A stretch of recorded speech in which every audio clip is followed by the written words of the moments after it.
मंशा इस मामले में बहुत स्पष्ट भी है कि विकास और कल्याणकारी योजनाओं में भेदभाव नहीं, लेकिन अगर किसी ने पर्व और त्योहारों में व्यवधान पैदा करने का प्रयास किया, अगर किसी ने प्रदेश के अंदर शांति और सौहार्द को बिगाड़ने का प्रयास किया, तो सख्ती के साथ निपटने और पेशेवर माफिया और अपराधियों के अवैध कमाई पर शासन का बुलडोजर हमेशा तैयार रहता है।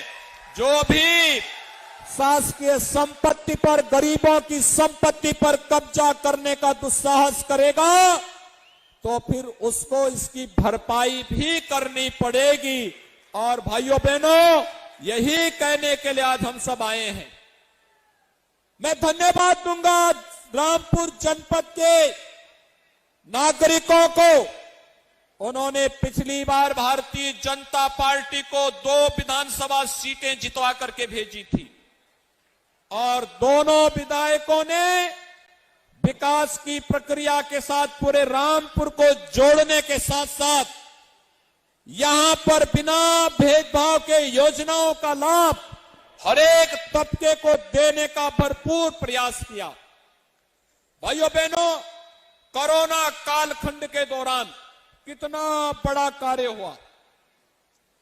जब पूरी दुनिया कोरोना के साए में जी रही थी, भयभीत थी, तब प्रधानमंत्री मोदी जी के नेतृत्व में, उनके मार्गदर्शन में केंद्र और प्रदेश सरकार, हमारे विधायकगण, पदाधिकारीगण, प्रशासनिक अधिकारीगण, स्वास्थ्य के कर्मी, आंगनबाड़ी, आशा वर्कर, कोरोना वॉरियर्स बिना भेदभाव के आपकी सेवा कर रहे थे। जीवन भी बचाना था, जीविका को भी बचाना था और उसी का परिणाम है कि भाइयों बहनों, कोरोना प्रबंधन उत्तर प्रदेश का सबसे अच्छा, पूरे देश और पूरी दुनिया के अंदर सबसे अच्छा। यही नहीं, कोरोना घर में जिनको हुआ उनको तो ठीक किया ही गया, जो जेल में भी कोरोना से पीड़ित थे उनको भी ठीक करवाया गया।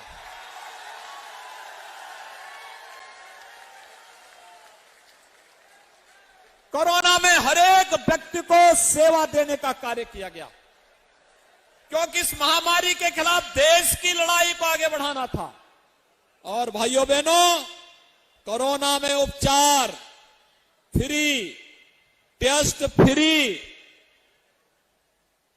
अन्न योजना, खाद्यान्न योजना फ्री और वैक्सीन भी फ्री। ऐसा पहले कभी होता था क्या? पहले वैक्सीन ही नहीं आती थी। आपने देखा होगा कोरोना कालखंड में ये विपक्ष के नेता घर में बैठे थे, अपने भी पदाधिकारियों का हालचाल नहीं ले पा रहे थे, इतने भयभीत हो गए थे। जो लोग एक अज्ञात बीमारी से इतने भयभीत हों, ये लोग क्या देश की लड़ाई लड़ पाएंगे? इनसे उम्मीद नहीं की जा सकती है। आपने देखा होगा प्रधानमंत्री मोदी जी देश के अलग अलग राज्यों का दौरा कर रहे थे और मैं प्रदेश के अंदर अलग अलग जिले का दौरा कर रहा था।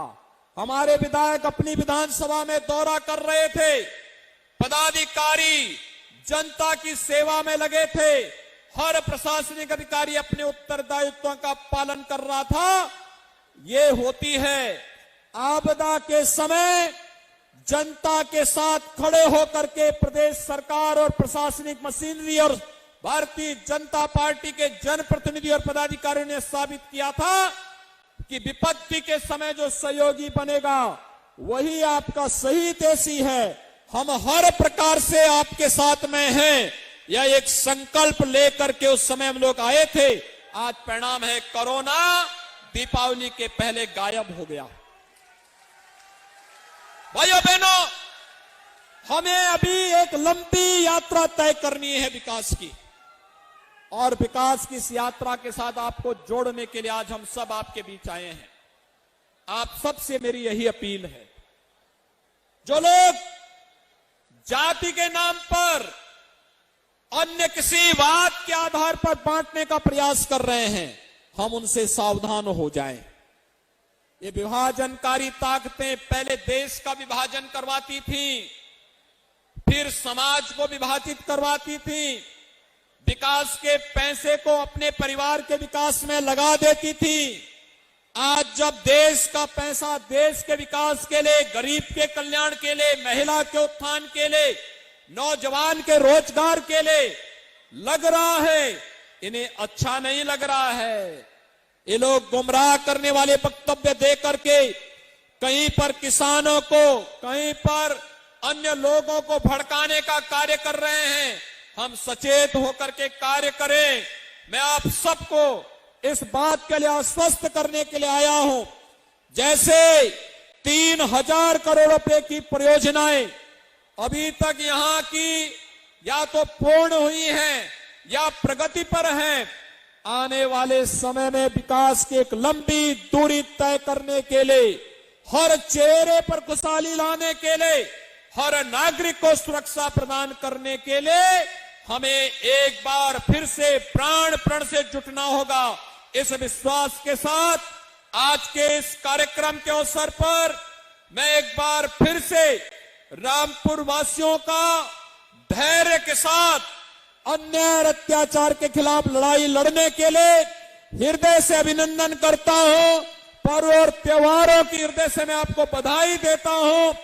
ढेर सारी परियोजनाओं के लिए भी आप सबको मेरी बधाई और शुभकामनाएं देते हुए आप सबको मैं एक बार फिर से आश्वस्त करता हूं, सरकार विकास की प्रक्रिया के साथ आपको जोड़ने के लिए प्रतिबद्ध है और आप भी मिलकर के विकास की इन प्रक्रियाओं को आगे बढ़ाने में अपना योगदान दे।